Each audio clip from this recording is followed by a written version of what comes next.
Hello everyone. So after 12th, confused among many professional courses, which one to opt, which one to pursue. I am trying to clear all your doubts in this video. So let me tell you all the analysis, plan and execution of all the professional courses in this video. The professional courses which I am going to discuss about is CA, CMA and MBA. So let me explain in Hindi, it will be more comfortable. So if anyone, suppose अगर हमें सबसे पहले ये जानना चाहिए कि हमें आगे जाके करना क्या है, हमें जॉब करना है या फिर प्रैक्टिस करना है या फिर बिजनेस करना है. Suppose if anyone wants to do job, अगर जॉब ही करनी है तो आप कोई एक प्रोफेशनल कोर्स करो, आइदर CA और CMA और MBA. ओके.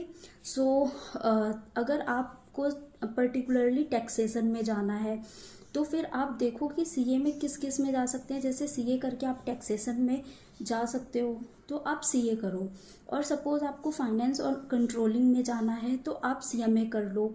और सपोज़ आपको पर्टिकुलरली किसी चीज़ में जैसे HR हो गया, मार्केटिंग हो गया, तो आप इसके लिए MBA परस्यू कर सकते हो. तो पहले ये जानने की कोशिश करो कि CA में क्या क्या स्कोप है, CMA में क्या क्या स्कोप है और MBA में. उसके बाद ये एनालाइज करो कि मुझे क्या करना है, जॉब करना है या फिर प्रैक्टिस करना है या फिर एंटरप्रेन्योरशिप करना है. हाँ, उसके बाद according to your priority choose any one professional course and do it giving you 100%. अब आते हैं प्रैक्टिस में. अगर हमें प्रैक्टिस करना है तो फिर क्या करें, CA करें या CMA करें. एक बार में हम लोग दोनों डिग्री का साइन तो यूज़ कर नहीं सकते. लाइक अगर हमें कॉस्ट ऑडिट करना है तो हमें CMA ही होना पड़ेगा, और अगर हमें स्टैट्यूटरी ऑडिट करना है तो हमें CA ही होना पड़ेगा. लेकिन स्कोप जो है, मतलब ज़्यादा काम CA को रहता है प्रैक्टिस में, कंपैरेटिवली CMA को थोड़ा कम रहता है.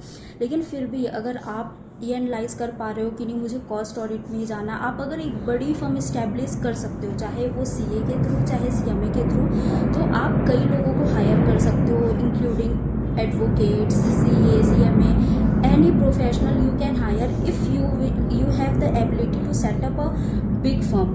So इसमें अगर जिसे फर्म में प्रैक्टिस करना है, फर्म इस्टेब्लिश करना है, वो दोनों प्रोफेशनल कोर्सेज कर सकता है और CA कर ले. और अगर कॉस्ट ऑडिट ये सारी चीज़ें करनी है तो फिर CMA करे. Okay, now coming to the business point, entrepreneurship. Okay, suppose किसी को बिजनेस करना है, एंटरप्रेन्योरशिप करना है, तो फिर वो ऑब्वियसली MBA करे. ऐसे तो आजकल anyone is doing anything. Like बहुत सारे CA भी ऐसे हैं जो आज के टाइम में वीडियो क्रिएटर्स हैं, एंटरप्रेन्योर्स हैं, अच्छे अच्छे स्टार्टअप किए हैं. हाँ, और बहुत सारे ऐसे MBA भी हैं जो एक कॉरपोरेट में बहुत अच्छी पोजीशन में, मैनेजमेंट में, फाइनेंस में रोल प्ले कर रहे हैं. तो इट टोटली डिपेंड्स कि आपके अंदर एबिलिटी क्या है. बट फिर भी अगर बिजनेस ही करना है तो इतना रिग्रेस मतलब 5 साल का CA या CMA क्यों करना.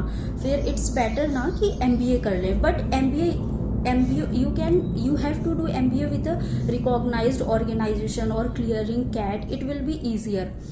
Okay. So this is the all. Hope this video helps you in deciding which course you want to go for. So that's all. Thank you.